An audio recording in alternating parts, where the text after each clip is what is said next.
नमस्कार मित्रों, स्वागत है आपका। जैसा कि आप जानते हैं कि हम आपके समक्ष जब भी आते हैं कुछ साहित्य के लेकर आपके सामने आते हैं।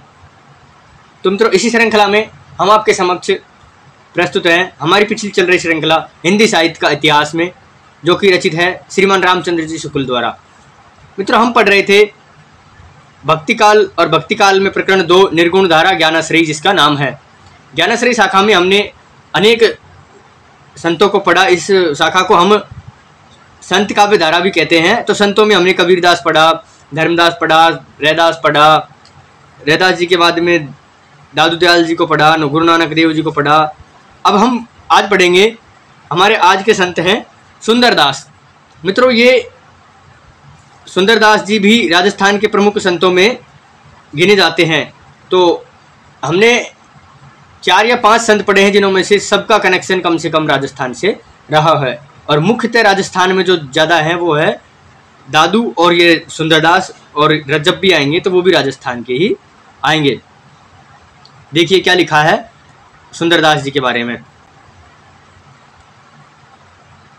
सुंदरदास ये खंडेलवाल बनिए थे और चैत्र शुक्ल 9 संवत 1653 में दौसा नामक स्थान, जयपुर स्थान में उत्पन्न हुए थे। अर्थात कि राजस्थान में दौसा एक जिला है, यहाँ जयपुर राज्य कहना कोई असंगत बात नहीं है। मित्रों, आप आज के संदर्भ में देखेंगे तो असंगत लगेगा, लेकिन उस समय पर रियासती तौर पर जयपुर अपना एक राज्य था, तो उसी हिसाब से इसको जयपुर राज्य कहा गया है।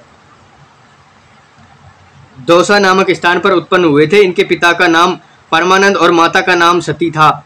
जब ये 6 वर्ष के थे तब दादू दयाल दौसा गए थे। तब ये दादू दयाल के शिष्य हो गए और उनके साथ रहने लगे। संवत 1660 में दादू दयाल का देहांत हो गया। तब ये नरैना में रहे और फिर जगजीवन साधु के साथ अपने जन्म स्थान दौसा में आ गए। वहाँ संवत 1663 तक रहकर फिर जगजीवन के साथ काशी चले आए और वहाँ 30 वर्ष की अवस्था में ये संस्कृत, व्याकरण, वेदांत, पुराण आदि पढ़ते रहे। मित्रों, कहने का भावार्थ ये है कि इसमें इनका मुख्य जो कर्म स्थल था वो दौसा ही रहा था। अगर आप कभी दौसा जाएंगे तो दौसा में जैसे दौसा शहर स्टार्ट होता है उसी समय पे इनका स्मारक बना हुआ है, और दौसा के आसपास इनके कई स्मारक बने हुए हैं। और ज़्यादा ये प्रसिद्ध दिखते नहीं है दौसा के अलावा। बाकी काशी में तो प्रसिद्ध रहे ही होंगे, क्योंकि वहाँ पर भी इनकी कर्मस्थली रही थी और दादू के शिष्य थे। ये मुख्य बात यही है। और कहाँ संस्कृत, वेदांत, व्याकरण पढ़ा। संस्कृत के अतिरिक्त ये फारसी की भी भजन जानते थे। काशी से लौटने पर ये राजपूताने के फतेहपुर यानी शेखावाटी फतेहपुर सीकरी नामक स्थान पर आ रहे थे। वहाँ के नवाब अली खां इन्हें बहुत मानते थे। उनका देहांत कार्तिक शुक्ल 8 संवत 1776 सांगानेर में हुआ। ये याद रखने की बात है मित्रों। रामचंद्र शुक्ल के अनुसार क्या हुआ, देखिए क्या लिखा है और इनके बारे में। इनका डील डोल बहुत अच्छा, रंग गोरा और रूप बहुत सुंदर था। स्वभाव अत्यंत कोमल और मृदुल था। ये बाल ब्रह्मचारी थे और स्त्री की चर्चा से सदा दूर रहते थे। निर्गुण पंथियों में यही एक व्यक्ति हुए जिन्होंने समुचित शिक्षा मिली और जो काव्य कला की रीति आदि से अच्छी तरह परिचित थे। अतः इनकी रचना साहित्यिक और सरस है। भाषा की काव्य की मंजी ब्रज भाषा है, यानी कि इनकी भाषा बिल्कुल साहित्यिक भाषा है आचार्य रामचंद्र शुक्ल के अनुसार। भक्ति और ज्ञान चर्चा के अतिरिक्त नीति और देशाचार आदि पर इन्होंने बड़े सुंदर पद कहे हैं, और संतों ने केवल गाने के पद और दोहे कहे हैं, पर इन्होंने सिद्धहस्त कवियों के समान बहुत से कवित्व और सवैये रचे हैं। यो तो छोटे मोटे इनके अनेक ग्रंथ हुए, पर सुंदर विलाप ही इनका अधिक प्रसिद्ध है। इनमें कवित्व सवैये अधिक हैं। इन कवित्वों में यमक, अनुप्रास, अर्थालंकार आदि की योजना बराबर मिलती है। इनकी रचना काव्य पद्धति के अनुसार होने के कारण और संतों की रचना से भिन्न दिखाई पड़ती है। संत तो ये थे ही, पर कवि भी थे। इससे समाज की रीति नीति पर इनकी बड़ी विनोदपूर्ण उक्तियां हैं, जैसे गुजरात पर आबड़ चित अतीत सो होत बिलार, और कुकर चाटत हांडी मारवाड़ पर, वृक्ष नीरस उत्तम चीर सुदेश में गत देश है मारू, दक्षिण पर रांगत प्याज बाग बगारत नाज है न आवत लाज करे सब बक्षण, पूरब देश पर ब्राह्मण क्षत्रिय वैश्य शूद्र चौराई बैन के मच्छ बखारत। इनकी रचना के कुछ नमूने देखिए, यानी कि कुछ उदाहरण स्वरूप इनकी रचना देखिए।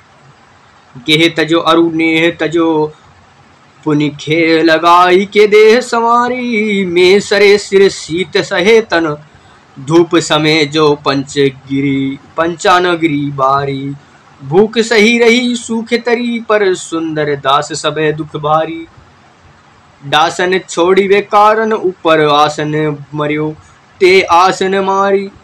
व्यर्थ की तुकबंदी और उटपटांग वाणी इनको रुचिकर न थी। इनका पता इसका वित्त से लगाइए, इसका पता इनके इसका वित्त से लगता है। बोलिए तो सब तब बोलिए की बुद्धि होए, बोलिए तो तब जब बोलिए की बुद्धि होए, न तो सब मौन गही चुप होए रहिए, जोई तो तब जब जारी जोरी वे को रीति जाने, तुक छंद अर्थ अनूप जामे लइए, गाइए तो तब जब गाइबे को कंठ होए। यानी कि इन्होंने कहा है कि कुछ गाया जाए तब कि जब गाने के लायक अपना कंठ हो, कुछ लिखा जाए तब कि लिखने के लायक अपनी बुद्धि चलती हो, कुछ बोला जाए जब बुद्धि अपनी सही हो, कुछ कहा जाए जब कहने के लायक अपन बुद्धिमान हो, अन्यथा चुप ही रहें। इनका कहने का अर्थ है कि बुद्धिमान अपने हिसाब से ही बात करे। देखिए आगे क्या लिखा है, और आगे देखिए। श्रवण के सतही मने जाए कहिए, तुक भंग छंद भंग अर्थ मिले न कौछू, सुंदर कहते ऐसी बानी नहीं कहिए ऐसी बानी नहीं कहिए। सुशिक्षा द्वारा विस्तृत दृष्टि प्राप्त होने से इन्होंने निर्गुणवादियों के समान लोक धर्म की उपेक्षा नहीं की। पतिव्रत का पालन करने वाली स्त्रियों, रण क्षेत्र के कठिन कर्तव्य का पालन करने वाले शूरवीरों का आदि के प्रति इनका विशाल हृदय में सम्मान के लिए पूरी जगह थी। दो उदाहरण अलम है। अलम का अर्थ होता है बहुत हैं। संस्कृत का शब्द है अलम। स्वस्ति सुधा अलम वसट एक नियम आता है मित्रों संस्कृत में। देखिए क्या कहा है इन्होंने। पति ही सुप्रेम होए, पति ही सु नेम होए, पति ही सु क्षेम होए, पति ही सूरत है, पति ही जग हो जोग, पति ही है रस भोग, पति ही सुमिटे सोग, पति ही को जगत है जग, पति ही है ज्ञान धात, पति ही है पुण्य दान, पति ही है तीर्थ नाहन, पति ही को मत है, पति ही बिनु पति नाही, पति तु बिनु गति नाही, सुंदर सकल निधि एक बति व्रत है, सुनुत नगारे चोटुगी से कमल मुख, अधिक छगाए फूल बाते है न तन में, भरे जब सांग तब कोई नहीं धीरे धरे, कायर कंप माए माने होती न मने में, कूद के पतंग जैसे पतंग पावते माही, ऐसे टूटी करे बहुत सावत के गन में, माही घमसान करी सुंदर सावत के गन में, सोई सुरवीर रूपी रहे जाई रन में। मित्रों अगर वाचन में कुछ अशुद्धि हो गई है प्रवाह में तो आप उनको एक बार कमेंट में बता दीजिएगा, क्योंकि मित्रों अगर जिस भाव में कवि ने लिखा है उसी भाव में अगर हम गाते हैं तो बहुत अच्छा समझ में आता है। मेरा मानना ये है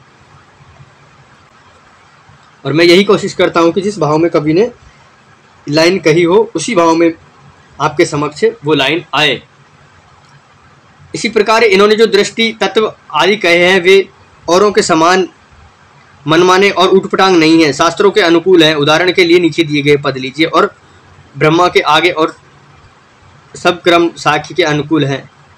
ब्रह्मा ते पुरुषु आरु प्रकृति प्रकट भई, प्रकृति ते महत मति पुनि अहंकार है, अहंकार हु तीन तीन सत रज तम, तमहु ते महाभूत विषय पर सारे है, रजहु ते इंद्रिय दस प्रखत पृथक पृथक बही, सतहु ते मन आदि देवता विचारे है, ऐसी अनुक्रम करी शिष्य सु कहते गुरु, सुंदर सरकल यह मिथ्या मर मार है, भ्रम जारे है। अर्थात कि मित्रों अगर ब्रह्मा के बारे में उन्होंने कहा है कि बाकी सब मिथ्या है इत्यादि इत्यादि, तो अगर ये पंक्ति हमें याद है तो इनको पढ़ने में, इनका वाचन करने में हमें बहुत आनंद आएगा। तो मित्रों यहाँ तक आचार्य रामचंद्र शुक्ल जी ने दिया हुआ है सुंदरदास जी के बारे में। तो मित्रों ये था परिचय सुंदरदास जी का, जो कि आचार्य रामचंद्र शुक्ल ने हिंदी साहित्य के इतिहास में लिखा है। अगले हमारे संत है मलुक दास, कवि भी हैं मित्रों, ये कवि हैं, फिलहाल में ज्ञानाश्रयी संत काव्य धारा के प्रेमी हैं। ज्ञानाश्रयी संत काव्य धारा के संत हैं मलुक दास। और मलुक दास जी का एक बहुत प्रसिद्ध पद है, अजगर करे न चाकरी पंछी करे न काम, दास मलुका कहे गए सबके दाता राम। तो मित्रों ये था परिचय संत सुंदरदास जी का, जो कि दिया हुआ था हिंदी साहित्य के इतिहास में, रामचंद्र शुक्ल जी के इतिहास में। तो मित्रों आज की वीडियो में हम जानेंगे इतना ही। अगली वीडियो में हम मिलेंगे मलुक दास जी के साथ में। आज हमने जाना संत सुंदरदास जी का परिचय, जो कि दौसा के रहने वाले थे। इसी के साथ में लेते हैं आपसे विदाई। नमस्कार, धन्यवाद, बने रहिए हमारे साथ।